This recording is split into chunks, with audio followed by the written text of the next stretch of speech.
Hello, welcome back to the Alexis Brooks Nutrition Channel, where we focus on all things women health, hormones, periods, and everything in between. If you're new here, I'm a registered dietitian, and I love helping women to tackle hormone imbalances, gut issues, and period problems.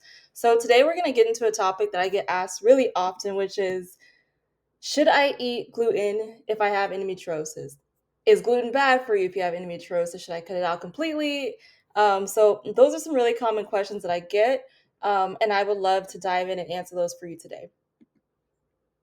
So we're going to explore the relationship between gluten, inflammation, endometriosis, and I'm going to share some actionable tips on how to figure out if gluten is the trigger for you. So stick around to the end so I can share some of those gluten-free swaps with you. So let's start off with the basics. Gluten is a protein that is found in wheat, barley, and rye. And foods made up of these grains are like pastas, cereals, breads, and some baked goods. So it gives the foods the elasticity, that chewy texture. So gluten is typically safe for most people, but there is some growing awareness around how it can be a problem for those who have certain conditions. Of course, celiac disease, where you should be avoiding gluten entirely, but also non-celiac gluten sensitivity and autoimmune conditions. And yes, endometriosis kind of falls in that category too. So there's a lot of talk about gluten. So how does gluten actually tie into endometriosis? So we're going to break that down a bit. Keeping in mind, endometriosis is a condition that is driven by inflammation, and gluten for some people can contribute to that inflammation, which can trigger an immune response. So, typically, what can happen with a gluten sensitivity, or as I mentioned, an autoimmune disease, for example, celiac disease, it can be highly inflammatory. There's many women who have endometriosis. They also struggle with gut issues. So super common to have bloating, constipation, diarrhea, endobelly, what we call it, when the belly is extended for maybe a period of time during the day, throughout the day, and every day. And it could be related to a variety of things, but we all know the look where it looks like we're several months pregnant, but we're not at all. So gluten can irritate the lining, the gut lining that's in sensitive individuals, so those with endometriosis, and it can make these symptoms worse. Because gluten increases intestinal permeability, which you probably often hear as leaky gut. So basically, what happens is that the small intestine, the lining of it, can begin to create large gaps where food and foreign particles are able to enter into the bloodstream, which can create an inflammatory response and actually an immune response.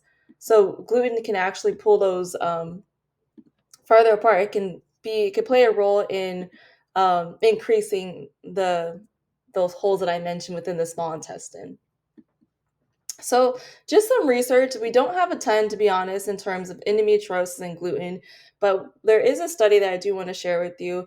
There was a study done in 2012, and it found that 75% of women with endometriosis reported having an improvement in their symptoms after eliminating gluten for 12 months. So that's really significant, and it shows that gluten could be worth investigating as a potential trigger. Um, so there's not, as I mentioned, a ton of studies in this specifically, but also I can speak to it in my clinical knowledge. When I'm working with women with endometriosis, we do remove gluten and we observe and see how it affects them. And honestly, I would say 100% of the people that I've worked with have noticed a difference with eating gluten and also removing gluten. So it's pretty significant. In myself as well, I have, well, personally with endometriosis, I've noticed it, but also other clinicians that I've spoken with, and just a variety of people who have endo and have trial gluten. I've gluten removal. It's always the same thing. So it's very, very common for gluten to be a problem with endo. So I do want to share that. I don't have stats on that specifically, but I do want to share that too, of like what my clinical practice is and the clinical practice of many other practitioners. So there is that big question: should you remove gluten if you have endometriosis? So essentially, the short answer is that it depends. Not everyone with endometriosis is sensitive to gluten um, necessarily. I mean, as I said, in my clinical practice, I see it almost 100% just about. But it is something it's worth exploring to see if this is true for you. And my approach is always to to to make sure the diet is as vast and varied as possible. So we don't want to eliminate any food that we don't need to. That's not the goal. The goal is to feel good on a as expansive of a diet as possible. That's truly the goal. So yeah, it's worth knowing for sure if this is an issue for you before you go ahead and like eliminate it forever, for example. Okay, so here's how we can approach this. So, as I was kind of mentioning, you could try an elimination diet, a gluten elimination diet. So, you're removing all sources of gluten from your diet for at least 4 to 6 weeks. And this would include bread, pasta, baked goods, anything that's made from wheat, barley, or rye. And it's really important that you're also mindful of sources of gluten. So, other sources, they could be a lot of hidden sources, it could be in medication, supplements, foods like soy sauce, salad dressings, and some processed snacks too. So, doing a nice audit of all the foods that you may consume that could potentially have gluten in it. Track your symptoms. This is an important piece. So, you want to pay attention to how you're feeling during this elimination period. So, are you less bloated? Is your pain reduced? Has your energy levels changed? You may even notice it outside of your digestion too. So, like maybe skin, maybe you notice something different with your period. So, really taking a look your mental clarity. So, really trying to assess your body as a whole to see if there's any challenges. So, or challenges with gluten or changes that you experience. So you can keep a food and symptom journal to track any of these changes.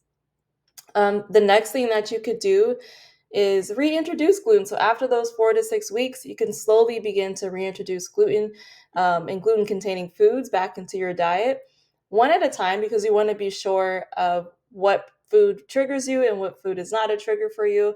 And just really be observant and pay attention to how your body responds to gluten once you add it back in. So this process does take time, it takes patience. It's something that I guide my clients through, but it's a really powerful way to identify whether gluten is affecting your endometriosis symptoms or if it's not. And I do want to say that gluten is not like it isn't like the only thing. So even if you maybe notice like a small difference in terms of improvement, that um, it doesn't mean that it doesn't matter that in terms of like having gluten or not. There's some other things that we consider too. So it's not the only piece in terms of nutrition. It's just a and there's many other pieces that go along with it. So keeping in mind of that as well. So it may affect you, it may not. The probability is high, but it may not affect you as much. So it's something to really trial and yeah, being mindful of what your expectations around it. So I know some people are like, if I become gluten free, like all my symptoms will go away, and that's an expectation, but it may not necessarily be that. But any reduction in pain, any improvement in digestion and bloating can be really welcomed. Okay, so I do want to share with you some tips on how to make some swaps, some gluten free swaps as you're trying this elimination diet. So if you do want to eliminate it, there are some really great ways. And fortunately, there's restaurants and a lot of great brands out there now too that they can help accommodate this particular dietary concern. So easy thing, I think the obvious thing is a swap. Like if you're having regular bread, you can swap for gluten-free bread. That could be a really simple swap. Brands like Udi's or Canyon Bakehouse have some breads. So ones that are based in almond flour, coconut flour, rice flour. I always recommend to um, to try to choose more often foods that are naturally gluten free versus a food that's been created to be gluten free. So yeah, like I said, this could be a really nice swap. a direct swap for bread, but even considering maybe having it less often in the full context of what you have during the course of a week, for example, because these foods tend to be less nutrient dense. The ones that are created and manufactured to be gluten free, they do tend to be less nutrient dense, tend to be higher in sugar and sodium, less lower in fiber, lower in protein. So I put that out there too. So trying to also um, choose carbs in general that would be able to provide more of that fiber, to provide more of those nutrients instead. Um, So something else that's actually pretty easy swap is pasta. So pasta is gluten containing, but there's a lot on the market like made that are made from chickpeas, from brown rice, from lentils. So those could be really easy swaps, and they're high in protein and fiber too. So that's a nice one, nice addition that you could do. Flour, there's a lot of gluten-free flours. They're usually made from almond flour or oat flour. You can do like gluten-free all-purpose flour for like baking and cooking. So those are quite a few. I I particularly enjoy almond flour, and I'm forgetting the brand. I want to say it's King Arthur. I'm not sure if that's actually the name of the brand, but there's something similar to that name. If that's not the correct one, that is a nice swap for flour. And a lot of times it's a one-to-one swap, so it makes it really easy. Um, okay, so some snacks, if you're doing crackers, for example, that are from wheat, you can try crackers made from seeds or rice. Milton is a great brand. They make some pretty good crackers too, and they're gluten free. Eating out, as I mentioned, a lot of restaurants are accommodating now, so that you can always ask for a gluten free option if you don't see it on the menu, and it tends to be pretty easy at most places. There tends to be something available for you. Um, so make sure that you're just asking, and be careful of cross contamination, particularly if you're highly sensitive. Of course, if you have celiac disease, but if you notice that you're really sensitive to it, you want to double check about cross contamination. So that's something you can ask about too, and you can tell them that you have an allergy. So they're really careful about the cross contamination. All right, so at the end of the day, gluten might be a trigger for some women with endometriosis, maybe not others. The key really is to listen to your body, and if you suspect that gluten could be affecting you, to give an elimination diet a try and see how you feel. So I hope this was really helpful for you, that you can kind of evaluate this a little bit better and see if it makes sense for you. If you have tried going on a gluten-free diet before, I'm really curious. Put it in the comments of what your experience was, maybe some brands that you enjoy that are gluten-free. Feel free to drop that in the comments for me. And if you are ready to take out the guesswork of your diet and what's right for endometriosis, you can feel free to book a free consult with me. We can talk about how to personalize this journey for you. Thanks for watching, and I'll see you next time.